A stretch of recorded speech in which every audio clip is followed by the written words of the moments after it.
ओम नमो नारायणा। ओम नमो भगवते वासुदेवाय। जय श्री कृष्णा। राधे राधे। जय माता दी। हर हर महादेव। जय भोलेनाथ। आप सभी पे भगवान भोलेनाथ की कृपा और आशीर्वाद बना रहे। आप जब मंत्रों का जप करते हैं तो मंत्र की जो ऊर्जा है वो आपको मिलने लगती है, और मंत्र की ऊर्जा मिलने के साथ साथ आपका जो तपोबल है वो धीरे धीरे करके बढ़ने लगता है। जब आपका तपोबल बढ़ने लगता है तो मंत्र में जो सिद्धि होती है, जिसको हम सिद्धि बोलते हैं, मंत्र जप करते करते वो आपको जल्दी मिलने लगती है। जितना आपका तपोबल बढ़ा हुआ होगा उतनी ही सिद्धियां आपको जल्दी मिलेंगी। मंत्र की सिद्धियां कई तरह से मिल सकती हैं आपको, जैसे प्रत्यक्ष सिद्धि, दूसरी होती है अप्रत्यक्ष सिद्धि। अप्रत्यक्ष सिद्धि ज़्यादातर लोगों को मिल जाती है जिनको इसका आभास होता है, लेकिन वो समझ नहीं पाते हैं कि उन्हें अप्रत्यक्ष सिद्धि मिली है। अप्रत्यक्ष सिद्धि किस तरह से मिलती है? जैसे हम किसी भी मंत्र का जप करते हैं, अपने इष्ट देव का मंत्र का जप कर रहे हैं या आप किसी और देवी देवता के मंत्रों का जप कर रहे हैं, तो मंत्र जप एक अप्रत्यक्ष रूप में सिद्ध हो जाता है जब हम उसका ज़्यादा जप करते हैं। और जप में सबसे बड़ी चीज़ भाव होती है। आप किस भाव से भगवान का पूजन कर रहे हैं, किस भाव से मंत्रों को जप रहे हैं। क्योंकि जब आप किसी भी भगवान के या देवी देवताओं के मंत्र को जपते हैं तो वो शक्तियाँ आने लगती हैं, वो आपकी तपस्या को देखने लगती हैं, आपके मंत्र जप में देखने लगती हैं कि आप किस तरह से जप करते हैं, कितनी ऊर्जा आपको मिल रही है, आप कितना ध्यान लगा पा रहे हैं और आपका कितना मन लगता है मंत्र जप में, और किस भाव से आप मंत्र जप कर रहे हैं।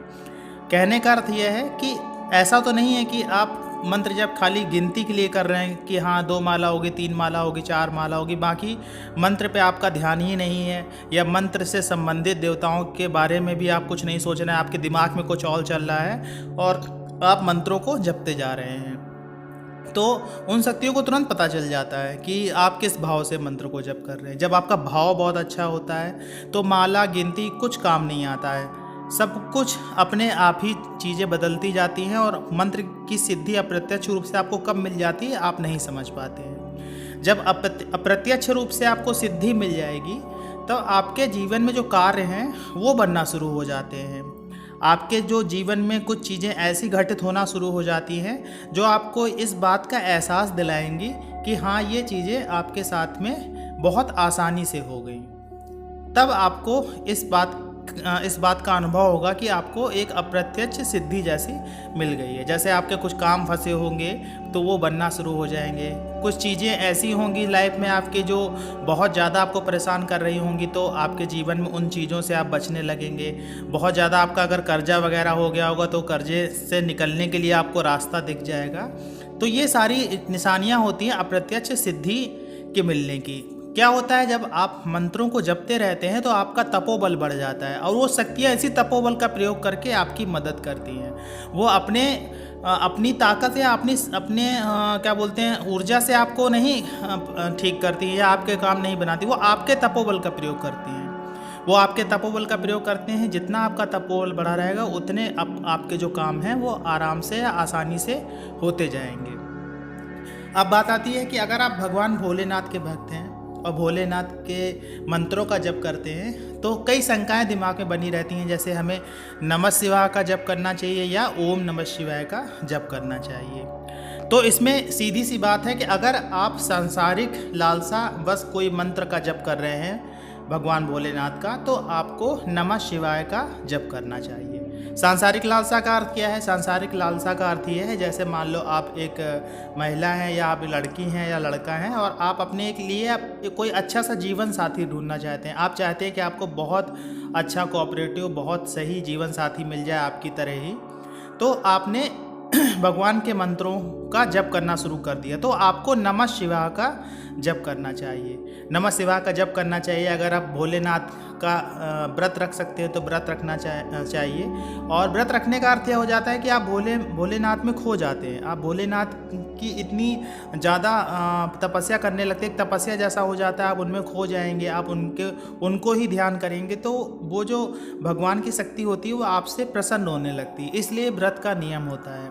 व्रत का अर्थ ये हो जाता है कि ये एक दिन हमने भगवान के नाम पे समर्पित कर दिया। उसके बाद में आपको भोलेनाथ का व्रत रखना है, मंत्रों का जप करना है, मंदिर में जाके अगर शिवलिंग में आप जल अर्पित कर सकते हैं तो उससे भी आपको फ़ायदा मिलता है। तो ये हो गया हमको अपनी सांसारिक लालसा को पूरा करने के लिए। या जैसे सांसारिक लालसा का अर्थ है कि ये भी हो जाए, जैसे आपका कोई काम फंसा हुआ है और आपने प्रण कर लिया कि हम इतने मंत्रों का जप करेंगे, भगवान भोलेनाथ की सेवा करेंगे, मेरा काम बन जाए। तो आपने इस प्रयोजन से मंत्रों का जप किया।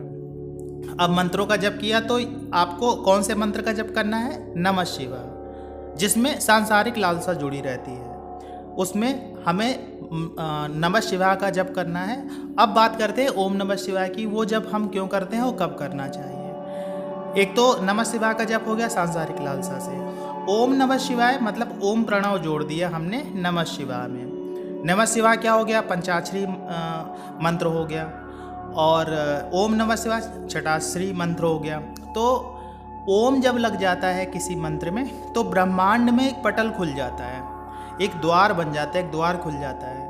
और हमारी जो ऊर्जा होती है आपके उस परमपिता परमेश्वर से जुड़ने लगती है, जिनके मंत्रों को आप जप करते हैं।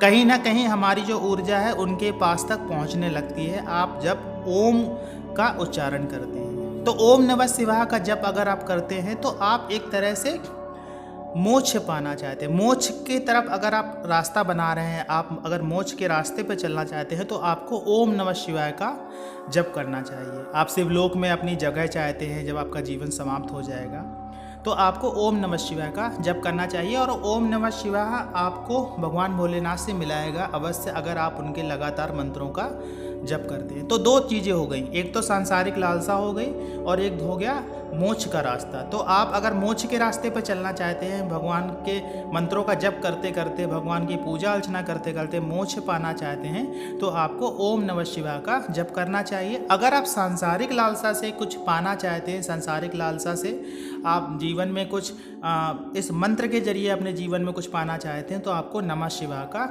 जप करना चाहिए। अगर आप भगवान भोलेनाथ का भक्त हैं और सांसारिक लालसा बस आप कुछ पाना चाहते हैं तो आप एक उपाय भी कर सकते हैं। आप भोलेनाथ के शिवलिंग पर एक तो जल अर्पित करिए, अगर आप रोज़ जल अर्पित कर सकते हैं तो नहीं। और जल अर्पित करने के साथ साथ आप क्या करिए, आपको भगवान भोलेनाथ को दही अर्पित करना है। सोमवार हर सोमवार को भगवान भोलेनाथ के ऊपर दही अर्पित करना है और धीरे धीरे पतली धार दही की डालते जाइए और मन ही मन नमः शिवाय नमः शिवाय नमः शिवाय का जप करते रहिए और भगवान को अपनी इच्छा बताइए, भगवान को अपनी मनोकामना बताइए कि आप किस प्रयोजन से आप भगवान की सेवा कर रहे हैं और उनसे प्रार्थना करिए कि वो आपकी मनोकामना पूरी कर दें। तो ये उपाय करेंगे तो आपको इसका फल मिलेगा ही मिलेगा। सारी चीज़ें आप विश्वास से करिएगा, क्योंकि जहाँ विश्वास ख़त्म हो जाता है वहाँ पे कोई शक्ति काम नहीं करती है। जब तक आपका विश्वास रहेगा तब तक सारी चीज़ें रहेंगी, सारी शक्तियाँ काम करेंगी। क्योंकि क्या है कि जो शक्तियाँ होती हैं उन्हें तुरंत पता चल जाता है कि आप विश्वासी हैं या अविश्वासी हैं। तो अगर आपके अंदर विश्वास है तो आपके साथ में सब कुछ सारी चीज़ें घटित होंगी, आप उसको महसूस भी करेंगे। अगर आप विश्वास नहीं करते हैं, बेमन से खाली आजमाना चाहते हैं तो आपको कोई भी अनुभव नहीं होगा, आपके साथ में कुछ भी घटित नहीं होगा। आशा है ये जानकारी आपको अच्छी लगी होगी। जानकारी अच्छी लगी हो तो वीडियो को लाइक करिएगा, कमेंट्स में जय माता दी, जय श्री कृष्ण, हर हर महादेव लिखिएगा। मिलते हैं आपसे अगले वीडियो में नई जानकारी के साथ में, तब तक के लिए जय श्री कृष्ण।